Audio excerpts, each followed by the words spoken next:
with the people whose land they stole. And that's why a two-state solution can't work.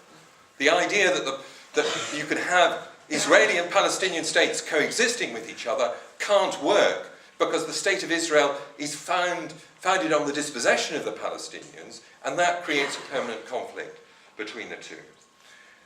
Now, you can accept something like that analysis and actually draw very pessimistic conclusions. In the latest issue of the London Review of Books, there are a number of different responses to what's happened in Gaza, and there's one by John Mersheimer, who's an American academic who's really quite a right-wing figure from the core of the American national security establishment, but he's become very critical of US policy in the Middle East and the relationship with Israel. And what does he say?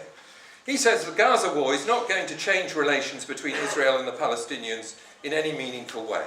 Instead, the conflict is likely to get worse in the years ahead. Israel will build more settlements and roads in the West Bank, and the Palestinians will remain locked up in a handful of impoverished enclaves in Gaza and the West Bank. The two-state solution is probably dead. So Mersheimer has a realistic view that the two-state solution isn't a runner, but what he's describing is a situation where Israel remains at war with the Palestinians and continues to oppress them. Now, as long as you think of the problem exclusively in terms of the relationship between Israel and the Palestinians, then to some degree that pessimism is justified. Go back to the history of settler colonialism. How was settler colonialism defeated? Critically through numbers and economic power.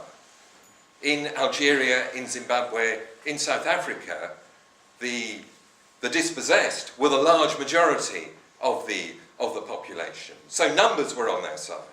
Secondly, increasingly, and this is clearest in the case of South Africa, the majority gained economic power. It was the development of South Africa into a mature industrial economy with a workforce that was increasingly black, but also increasingly skilled, that shifted the balance of power in South African society and led to the ultimate removal of apartheid in South Africa and the conquest of citizenship by the black majority in South Africa. The problem is, in the case of the Palestinians, neither numbers nor economic power are on their side. If you look at the land of historic Palestine, in other words Israel plus the occupied territories, Palestinians are only slightly larger in number than the Israelis. So it's not the kind of overwhelming majority that, say, blacks had in South Africa over the whites. Now, over time, demographic trends, in other words, the fact that the Palestinian population is growing much more rapidly than the Jewish population is of the area, means that numbers will move on the Palestinian side. But we're talking about a very long time and a very miserable time for the Palestinians while those decades roll on. Economics also don't work in the Palestinians' favour, because as I said, the whole basis of Zionism is to try to avoid relying on the labour of the Palestinians. And you can see that. I mean, the fact that the Israelis think it's worthwhile to blockade Gaza economically for, how long is it, 2-3 years now? They couldn't have done that in South Africa. If they blockaded the townships for a month, that would have been the end of the South African economy. So the balance of economic power works against the Palestinians. So long as you think, as I said, just in terms of the relationship between Israel and the Palestinians, the situation becomes radically different once you look at the situation at the level of the Middle East, as other speakers, as Simon and Anne, have already emphasised. Because then you bring into the picture not just Israel and the Palestinians, but you bring into the Arab regimes, the conservative Arab regimes, most importantly Egypt and Saudi Arabia, which are as important allies of the US in the Middle East as Israel.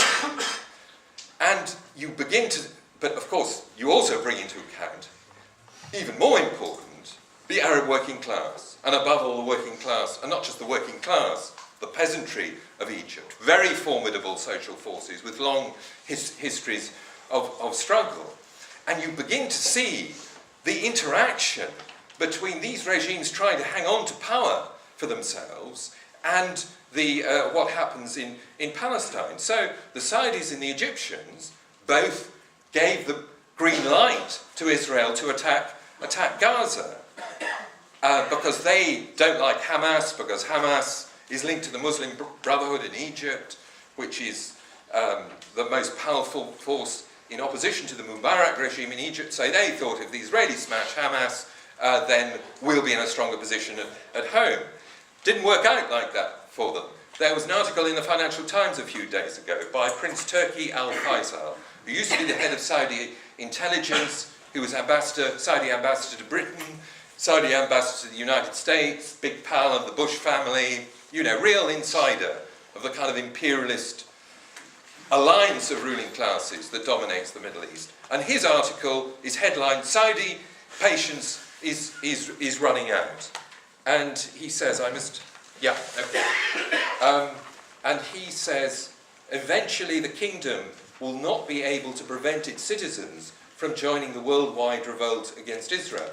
Now, this is headline news, that the people of Saudi Arabia are citizens. I thought they were subjects of a monarchy that denies them, you know, basic things like the vote or the right to drive cars in the case of women. So this is an interesting change in itself. But what is he saying there? He's saying to the Americans and the Israelis, you bastards, we thought that you were going to help sort out our domestic political problems, and now they're rebounding back on us. Don't do it again, because we won't be able to hold the line anymore.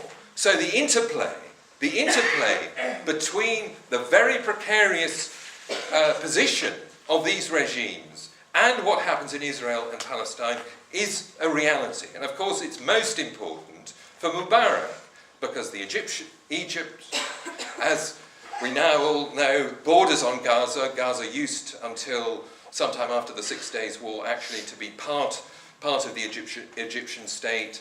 Egypt can't duck out of responsibility for what happens in Gaza because there's such a direct relationship. And therefore the interplay between the plight of the people of Gaza in the front line against Israel and what happens in Egypt itself, these enormous social forces that have been in play for the past few years with the rise of the workers' movement that Anne was talking about, this is extremely important. And therefore, the perspective of permanent revolution that Anne expounded so well becomes really important. That the way out of the desperate plight of the Palestinians lies in the movement of forces in the larger region, the movement of the Arab masses, in particular Arab workers and peasants, and the development out of their struggles of movements that both raise social and economic questions, which are of the most pressing importance for ordinary people throughout the Middle East, with things like the sharp rise in food prices recently, and so on. The fusing together of those social and economic questions with political questions which are to do with the lack of democracy within these societies, are to do with the role of the United States and its little lapdog Britain behind in propping up these regimes, and are to do with the necessity of the liberation of the Palestinians. That's where the way out lies. And what that means is that the only, I can't remember where it was it at LSE? I think that they said, be realistic. They repeated the old 68 slogan of be realistic, demand the impossible. A perspective of permanent revolution, which means the fusion of national and economic struggles with the struggle for socialism, with socialist revolution, is the only realistic perspective, is the only way out in the Middle East. This is a situation in which the only way to be realistic is to demand what the common sense of the establishment and even much of the left rejects as impossible. In other words, a dynamic of workers' revolution that can fuse all these different struggles. But it also means that what we do is very important, because